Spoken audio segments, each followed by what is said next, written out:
Connaissez-vous la surprenante histoire qui relie Buffalo Bill et Strasbourg? Pour commencer, qui était Buffalo Bill?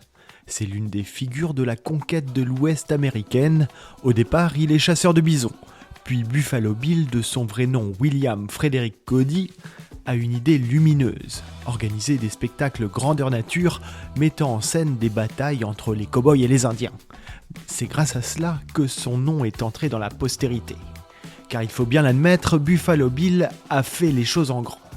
À partir de 1887, il va se produire durant 10 ans dans plus de 1000 villes d'Europe et sera applaudi par plus de 50 millions de spectateurs. En 1890, le cow-boy débarque à Strasbourg avec 200 Indiens, des centaines de chevaux et des bisons. Les Strasbourgeois sont directement ébahis. Ils assistent au montage de la piste et des chapiteaux. Une arène de 100 mètres permet aux chevaux de s'élancer au grand galop.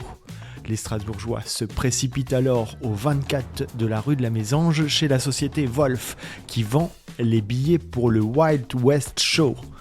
Une douzaine de représentations vont se dérouler sur l'emplacement actuel du Conseil de l'Europe, d'abord en octobre 1890, puis en avril 1891.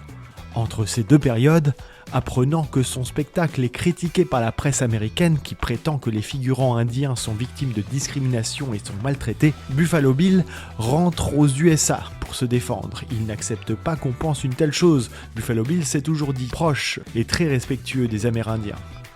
En attendant son retour, pendant 7 mois, la troupe va vivre sur un terrain près de Benfeld, suscitant la curiosité de tous. Il n'était pas rare de voir débarquer des cow-boys et des Indiens dans les rues de Strasbourg qui faisaient des allers-retours à cheval pour se ravitailler. Imagine un peu le choc des cultures. On espère t'avoir appris des choses et que cette vidéo t'ait plu.